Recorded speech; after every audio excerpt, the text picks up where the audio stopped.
At the end of this video, you're gonna learn how to film your own epic travel vlog. We'll share tips for those who are just starting out and techniques for shooting on the go. So keep on watching!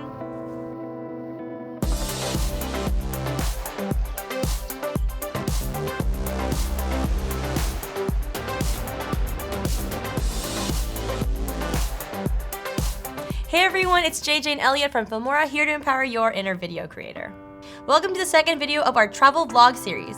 In this video, we're going to talk about how to film your own travel vlog by showing you what we use in our video and how you can apply it to yours. If you haven't seen that video yet, you can watch it right here, or find it in the descriptions. In the last video, we went over planning your trip and briefly talked about gear.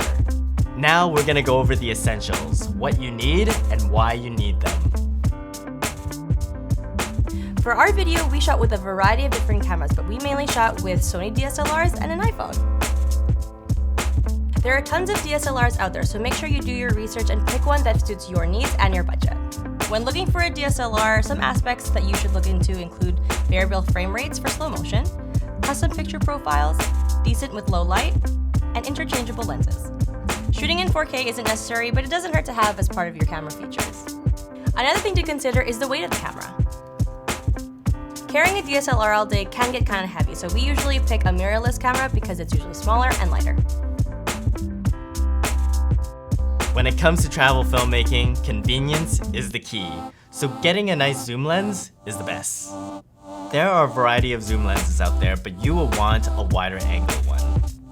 Having a wider angle lens will help you film in tighter spaces, capture vast landscapes, and crop your image in post. We had the 11 to 16 millimeter for the wide, and to capture other focal ranges, we used the 24 to 70 millimeter. One thing I think that's really important to filmmaking is some sort of stabilization. This can range from a selfie stick, a gimbal, or a tripod, or any other piece of gear that you are going to be filming yourself with that will give you some sort of stabilization. For filming yourself, we found that using your phone handheld is more than enough. And for cinematic B-roll, we used the Zhiyun Crane 2 for steadier shots. A gimbal is great for more smooth shots. However, if you're going to be changing your lenses, you're going to have to rebalance your gimbal. So we suggest that you use one lens for the gimbal to get your gimbal shots. Make sure you bring extra batteries for your camera and audio gear. I found that some third-party chargers and batteries can be connected to a power bank, like the one you use for your phone. I use these so I don't need to take as many batteries, and I can save space. It really sucks when you're shooting some beautiful footage, but there's dust or debris on your lens or your sensor. So I always bring an air blower to clean my stuff. A microfiber cloth also works great if you need to clean fingerprints off of your gear. For my travels, I like to bring 3 64GB memory card and an SD card holder. This holder is super convenient and it keeps all my data safe. And it's always a good idea to bring an external hard drive and a laptop or tablet to offload data throughout the trip. In order to get some good audio, it's a good idea to get a shotgun mic. This mic is convenient to use and a lot better than the internal camera mic. It works great for B-roll and vlogging. This one is a Rode mic. There are many models out there, however, take a look and see what works for you. You don't want to miss out on a great shot because you don't have your camera ready to go, so make sure to do this early. We used our phones for vlogging ourselves as we explored the city. And we used our Sony DSLRs to capture B-roll and scenic shots of what we were experiencing. When we were vlogging with our phones, we didn't change our camera settings. For your DSLR, there's a few things that you can do. First is setting your frame rate. We shot at 60 frames per second.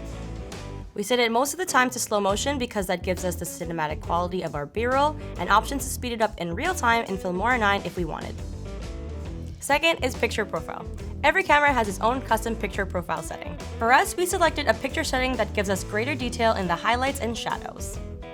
If you don't really care about color grading your footage too much, you can pick one of the pre-built settings available to you. By doing this, the raw footage will have a flatter looking image. But don't worry because it's a lot easier to color grade in post. And lastly, we set up our metadata on our camera so that when we import our footage, it's all organized in order of date. This will help you organize your footage and save you time when you're ready to edit. You always want to be ready to film, but that doesn't mean you should be shooting constantly.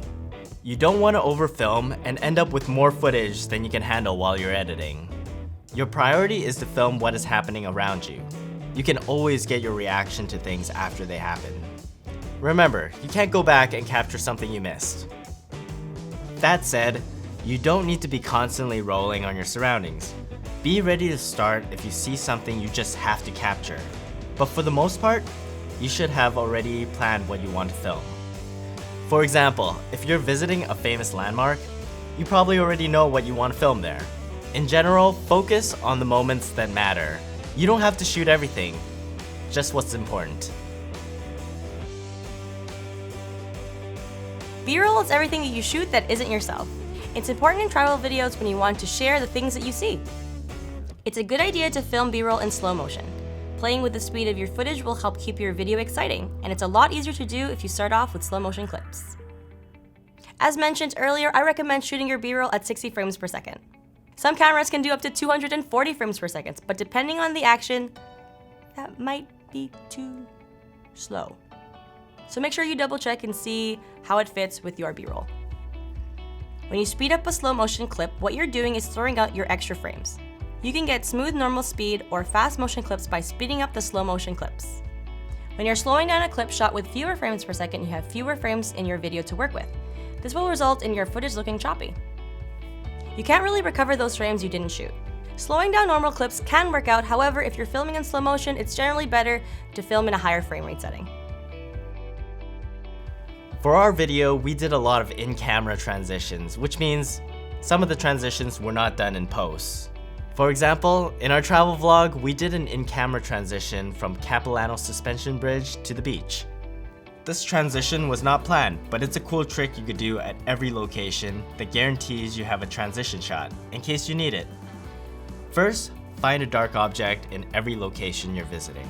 Then, create the transition by using it to cover the lens, blacking out the frame. In the first location, we used a huge tree trunk, and in our second location, we used JJ's sweater. What we did was move the camera very close to the tree trunk until the frame was fully dark. Then, at our next location, we brought our camera very close to JJ's sweater and moved out to reveal her filming the sunset. When doing in-camera transitions, it's a good idea to start your shot in total darkness and also end in total darkness. Doing this will give you the freedom to put your transition clips in any order when you're editing. You can film the vlogging portion of your video at any time of the day. You can do it when you're about to head out, when you're out and about, or even when you've completed your day. It all depends on how well or how comfortable you feel when you start to vlog.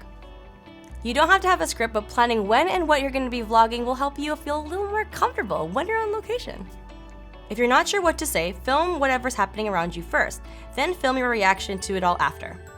Also, a good way to start and to get you into the groove of vlogging if you're not very comfortable is introducing where you are, and every time you're in a new area. This helps segment your narrative when you edit and also comes in handy if you forget where you went that day. So some tips for vlogging while you're filming yourself is if you're using your phone, make sure to look into the lens and not at yourself. Also, be aware of your surroundings. You don't want to be vlogging and all of a sudden kind of run into stuff because that's not fun or safe for you or anybody around you. Okay? Okay.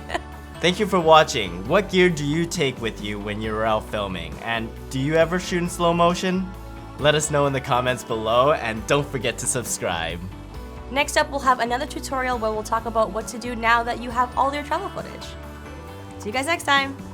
Bye!